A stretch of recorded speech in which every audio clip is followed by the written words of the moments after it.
ለፍቃደ እግዚአብሔር ካቶሊክ አረጋውያን ማዕከል የአልባሳት ድጋፍ ተደረገ። ሐምሌ 17 ቀን 2018 ዓ.ም በአዲስ አበባ ሀገረ ስብከት ተክለ ሃይማኖት ሆስፒታል አካባቢ ለሚገኘው ለፍቃደ እግዚአብሔር የቅዱስ ሚካኤል አረጋውያን መርጃ ማዕከል የአልባሳት ድጋፍ ተደረገ። የአልባሳት ድጋፉን በአዲስ አበባ ሀገረ ስብከት የመድኃኔዓለም ቁምስና ወጣት መዘምራን ቁምስናቸውን በማስተባበር ነው ያደረጉት። ከተመሰረተ 20 ዓመታት በላይ ያስቆጠረው ፍቃደ እግዚአብሔር መንፈሳዊ ተቋም የቅዱስ ሚካኤል አረጋውያን መርጃ ማዕከል በአሁኑ ጊዜ ከ100 በላይ ለሚሆኑ አረጋውያን ድጋፍ እያደረገ የሚገኝ ነው።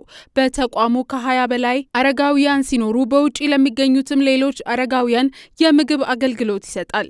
ተቋሙ በዓለም አቀፍ ደረጃ ከ30 በላይ አገራት ሲንቀሳቀስ በኢትዮጵያም በአዲስ አበባና በነቀምት ሀገረ ስብከቶች በመቶዎች የሚቆጠሩ አረጋውያንን በመርዳት ላይ ይገኛል። ፍቃደ እግዚአብሔር መንፈሳዊ ተቋም የቅዱስ ሚካኤል አረጋውያን መርጃ ማዕከል ምክትል ኃላፊ አቶ ተሾመ ገብረሃና በመድኃኔዓለም ቁምስና ወጣት መዘምራን የተደረገውን የአልባሳት ድጋፍ በማመስገን ሁሉም የበኩሉን አስተዋጽኦ እንዲያበረክት ጥሪያቸውን አቅርበዋል።